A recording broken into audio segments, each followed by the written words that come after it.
శ్రీ గురుభ్యో నమః. హరి ఓం. ఈరోజు మనం ఈ వీడియోలో తెలుసుకుందాం మహాలయపక్ష అమావాస్య గురించి. ఈ మహాలయపక్షం ఎలాగ ఏర్పడిందో గురించి కూడా తెలుసుకుందాం. మనకి మహాభారతంలో ఈ మహాలయపక్షం గురించి అలాగే ఈ అమావాస్య గురించి పూర్తి వివరాలన్నీ ఉన్నాయి. అది ఎందుకు అంటే అప్పట్లో యుద్ధం అయిపోయిన తర్వాత అందరి పేరు మీద, యుద్ధంలో మరణించిన ప్రతి ఒక్కరి పేరు మీద కూడా తర్పణాలు, తిల తర్పణాలు ధర్మరాజు, ధృతరాష్ట్రుడు ఇస్తున్న టైంలో అందరి పేర్ల మీద కూడా మావాడు అని అందరూ తర్పణాలు ఇస్తుంటే కర్ణుడి పేరు వచ్చే టైంకి ఎవరూ కూడా తర్పణం ఇవ్వడానికి మావాడు కాదని ఇష్టపడలేదు.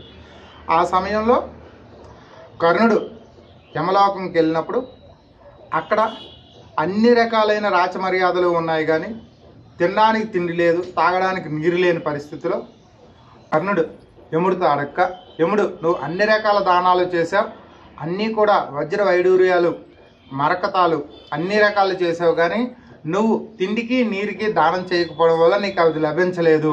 నీ పేరు మీద ఎవరూ కూడా భూలోకంలో దానం ఇవ్వకపోవడం, ఏదో ఒక తర్పణమైనా చేయకపోవడం వల్ల నీకు ఇవన్నీ కూడా లభించలేదు అని అనగా అప్పుడు కర్ణుడు యముడితోటి నాకు కొంత సమయం ఇస్తే నేను అవి దానం చేసుకొని వస్తాను అని చెప్తే ఈ 15 రోజులు, ఈ భాద్రపద పౌర్ణమి తర్వాత వచ్చే పాడ్యము నుంచి అమావాస్య వరకు ఉన్న 15 రోజులని కూడా మహాలయపక్షం అని చెప్పి అప్పుడు చేయడం జరిగింది.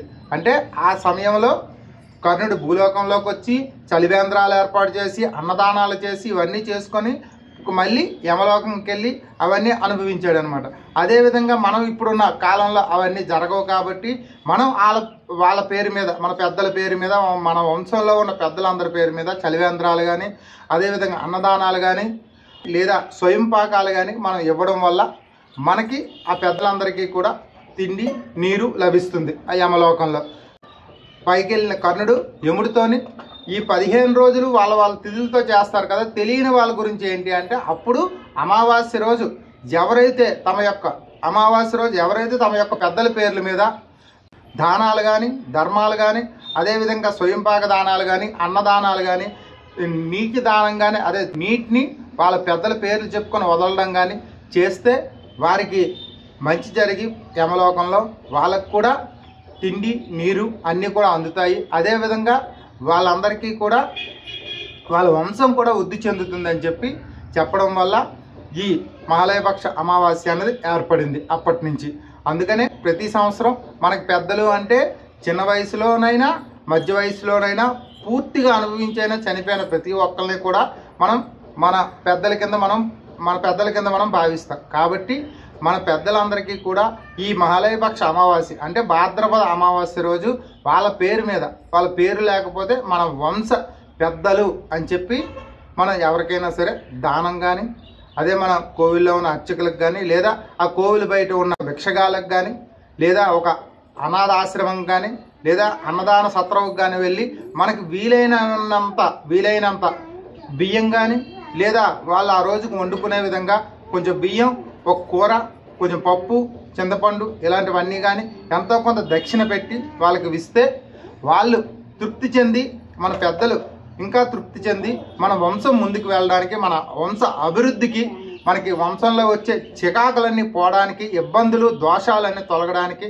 మన పెద్దలు మనకి ఎంతో కృషి చేస్తూ ఉంటారు, వాళ్ళు దీవిస్తూ ఉంటారు. మన పెద్దల ఆశీర్వచనాలు మనకు ఉండడం వల్ల మనకి మన ఇంటి దేవత, కులదేవత, అలాగే మన ఇష్టదేవత ఆశీర్వాదం ఎంత అవసరమో అలాగే మన పూర్వీకులు, మన పెద్దల యొక్క ఆశీర్వాదాలు కూడా అంతే అవసరం. మన పెద్దలు పూర్వీకుల యొక్క ఆశీర్వాదాలు కూడా మనకు అంతే అవసరం. కాబట్టి వాళ్ళ ఆశీర్వాదాల కోసం ఈ మహాలయపక్ష అమావాస్య రోజు మనం ఈ దానాలు, ధర్మాలు, అలాగే లేదా ఎంతో కొంత అన్నదానం జరిగిన దగ్గరికి వెళ్ళినప్పుడు మనం ఇవ్వలేని పరిస్థితిలో ఉంటే అన్నదానాలు జరుగుతూ ఉంటాయి. కాబట్టి అన్నదానాల దగ్గరికి వెళ్ళి మన శ్రమనైనా సరే మనం దానం చేయాలి. శ్రమణ అంటే అక్కడ వడ్డించడం, లేకపోతే ఆకులు తీయడం, లేకపోతే వచ్చిన వాళ్ళందరికీ సేవ చేయడం, మంచినీళ్ళు అందించడం, ఇలాంటి సేవలన్నీ చేసినా సరే వాళ్ళు తృప్తి చెంది మనకి ఆశీర్వాదించి మన వంశం ముందుకు వెళ్ళి మన వంశంలో ఉన్న దోషాలన్నీ తొలగుతాయని చెప్పుకుంటూ ఇలాంటి మరిన్ని విషయాల కోసం మా ఛానల్ సబ్స్క్రైబ్ చేసుకోండి, ఈ వీడియోని లైక్ చేయండి, ఇంకా చాలామందికి వెళ్ళే విధంగా షేర్ చేయండి అని కోరుకుంటూ సెలవు తీసుకుంటూ శ్రీమాత్రే నమః. జై హింద్, జై శ్రీరామ్.